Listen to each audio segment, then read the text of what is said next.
please sit down, everybody. Thank you everyone for being here. I really appreciate it. So, for those that don't know, you have this production company, Life After Movies.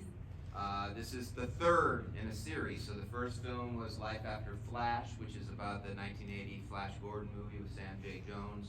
Second one was Life After Navigator, which is about the 1985 Disney film Flight of the Navigator. Which is why Joey Kramer makes a mini appearance in this, because that's taken from Life After the Navigator when he was talking about being an extra. So those are both streaming on Prime Video, I believe. Yeah, and Roku and Tubi and Amazon. So you can check those out. Or Green. So I'm curious the path you took to get to this film. It's a very long one. You're making short films, etc., commercial short films? Yes, I worked in travel documentaries and then adventure travel TV, and then this was my kind of first foray into independent work aside from a scripted feature. So when in the process, like Life After Flash was the first movie, when did it inspire? When was the inspiration? Like, oh, I can do a series. This isn't just going to be a one film thing. This is going to be a series of Life After. It was in 2014 that I had been talking to a friend that I had been working with in England who had worked with Sam Jones on a UK TV company. And before that, I graduated university in 2002. So it was 2014 in those years, kind of getting lost down a TV rabbit hole and producing adventure travel. And it wasn't really my bag. And I was really frustrated about making other people's ideas and dreams happen. And then it was through one of those jobs that I met this friend who had worked with Sam, and we were talking at a party, and I was like, oh my God, I love Flash Gordon. I would love to do like what has happened to him. You know, I knew about Ted, but I didn't know what had happened in the meantime. And she said, well, you should write a treatment. We'll do a documentary. And she pitched it to him. I Skyped him end of 2014. I was very nervous. And then 2015 in January, we were filming in Texas with him. So it was a very fast turnaround between when I first spoke to him and when we started filming.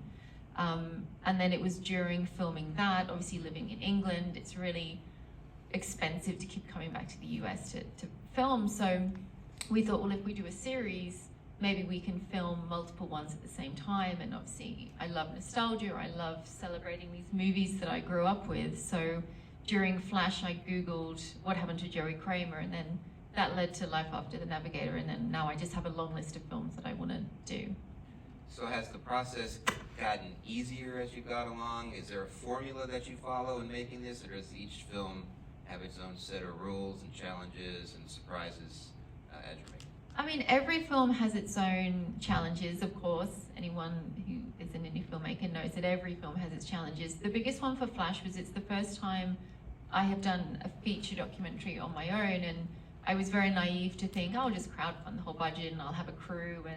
And it got to the point where I still thought I might have an editor, and then Ash was like, if you want it finished, you have to edit it yourself. So then I edited it, and that was challenging to try and see a 90-minute film from a macro point of view to see what goes where, and cue cards helped. Then once I kind of got a grasp of that, that helped structurally for Navigator, and then same with this one. Although the narrative for this one actually changed originally before the pandemic. We were going to have a lot more on the road with Noah, but that all changed during the pandemic. So, which opened up for us to go back to Munich with Tammy, which was just delightful and an amazing experience. So the challenge in that was, in my head, I knew what the film was going to be to start with. It's totally different now, and I had to kind of get my head around it, so that was tricky. And so it was, everything has its own different challenges. But I'm really fascinated with the structure of this Neverending Story doc, because while it's a standard making of documentary and you're talking to people involved with the production of the film, you kind of set it up right at the beginning with what Noah says, that there's a hint, what Noah and Tammy are like the yin and the yang. And they really are totally different good people. and the dark. Yeah. And you use that through line throughout the film. You keep coming back to them, talking about Noah's the darkness, Tammy's the light, and how they were both child actors. They both worked on the same film. Their experiences during the filming were completely different, and their experiences after the film was done were completely different. When in the process did you decide that's going to be the structure, the through line of this. It was when they both in separate interviews said the same thing, that she was the light, and even when they sit on a panel, she's all wearing white and he's all wearing black, and they had both mentioned it, and it just seemed very fitting. And also getting to know them both, it was very fitting. Because it's really interesting, even hearing Tammy is a product of a mum who said, you can act again, but once you're 18, and Noah's a product of a mum who's like, great, what are you good at now? How can I make money off you? So their journeys are so different from this one film, and obviously the surrounding family and life that they had was hugely impactful. But I think definitely after I had done the main interviews, that felt like the approach to take. We're going to open it up to questions in just a minute here. Before we do, I want to ask you about Lamal. Did Lamal take you into his room where he hides his magical youth elixir? You would never guess that Lamal, when we shot that interview, was like 62, 63. Like, I just never, he was so, I wish I knew his secret. I really do. He must just have a really like stress-free life, because he was amazing. That song's my favorite part of the Neverending story. And by the way, on sidetrack here, Deep Roy. If Deep Roy went on American Idol and tried to sing the Neverending Story song, Bless him. Randy Jackson would say, "That's a no for me, dog." He's so funny, because his whole thing was like, if I could do this American accent, I would do it. You wanted British, and I said to him, we'll do an American accent. At the end of the interview, we had stopped rolling, and I was like, oh, can you do one? And it was the worst American accent I've ever heard. And I was like, bless him, I don't think he would have been able to do it. But he was so sweet. Let's open it up for questions. Just. You touched on it a little bit, but when you're interviewing someone like Jason James Richter, how often do you think I should just do more footage for like a Free Willy thing? Like, how often are you thinking, I want to do this other thing, I'm already talking to somebody that's, It's always in the back of your head, and Ash is always the one who's like, if you're there talking about one film, you should do another. I always prioritize. I'm conscious of taking up people's time as well, and I prioritize the film that we're doing. When we shot Renato Casaro in Italy, who was the poster artist for Flash Gordon, at the end of that, we actually got some of him talking about Neverending Story, trying to think ahead. But I really love Italy, and I really love Renato, and I was like, oh, I could do with more, and I feel like it needs to be more focused anyway, so we did go back for that. But I always try and throw in some questions, but knowing that if I did like a Free Willy documentary, I would need much more time than what I could get with him then. So I don't probably do it to the extent that I should, because I don't want to keep them there like 3 hours. Are there any deals or any works for streaming? Yeah, so this, we're going to be, so the 40th anniversary of Neverending Story is April 6th, when it was released in Germany. So it'll be out on Blu-ray, available from lifeaftermovies.com, region free, and then also streaming Amazon. But on my socials, I'll update everything, but it'll be out in April. This is a series. What's next in the series? We're halfway through filming for Goodfellas, so it's a slight veer to the 90s. And then Randall Kleiser, who directed Flight of the Navigator, also directed Grease. So he's very kindly, after much of my pestering, said that yes, we'll do a Grease one. So that will be the 5th one. And then, so we've started filming for that. And then there's 3 more really super 80s films, which I won't say yet, but I'm so excited about, like super 80s films. So. I wonder about your process, how you like kept a kindness around Noah. I mean, he's obviously like seemed like such a bright personality, but also at times in the film, like you pair up like his memory is not the same memory as it was. Is he lying? Is he telling the truth? And there's lots of those things. So what was your process of trying to keep like? By the end of it, like you love the guy still, despite all that stuff. It was really interesting because things that he said, I fact-checked as much as I could his interview, and a lot of it, was different to what he said. But he was also a kid, and things that I remember when I was 11 are totally different to what the reality is. So it was trying to still portray stories in a way that I don't, because I don't know, some of the stories I don't know if they're true or not. I can just ask people and their memories, because I'm also interviewing people trying to remember 35, 40 years ago as well. So even adults' memories change.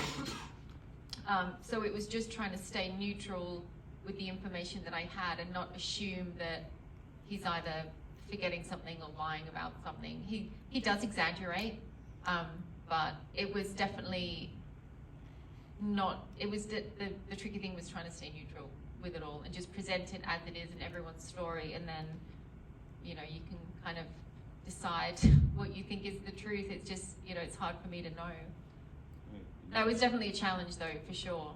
Yeah, you nailed it. Thank you. You like him by the end. That's great. Oh, I'm glad.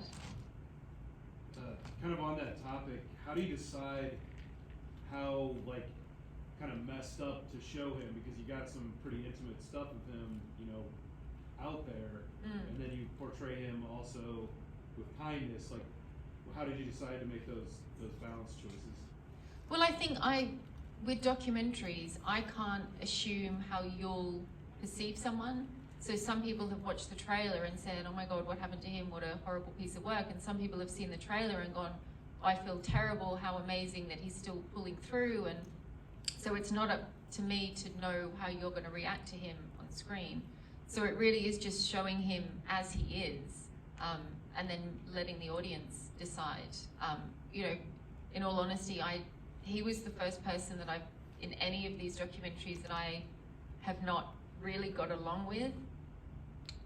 But I still found a redeeming feature in him with his connection with dogs. I have 2 dogs, I love dogs, so I really like that about him. So it was just not being biased in the edit and just portraying him as he came across, and then you can decide. Has he seen the film? No, we don't talk anymore. Tammy has seen the Tammy loves it, yeah. And Tammy was with you? Tammy was in Boston, and Tammy came to another screening. She's super supportive. So I will say one thing, and that is that Noah eventually didn't turn up to a shoot. Lisa flew to Los Angeles to meet him, and he just didn't turn up and since he's remarried, has become very distant and sort of, we lost track of him. So Yeah.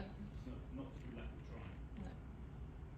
So this film had its world premiere in October at Kevin Smith's It did, the Smod Smodcastle Festival. where it won Best It Documentary. did, Best Documentary. And 2 weeks ago, you're at the Boston Sci-Fi and Fantasy Film, where it also won Best Documentary.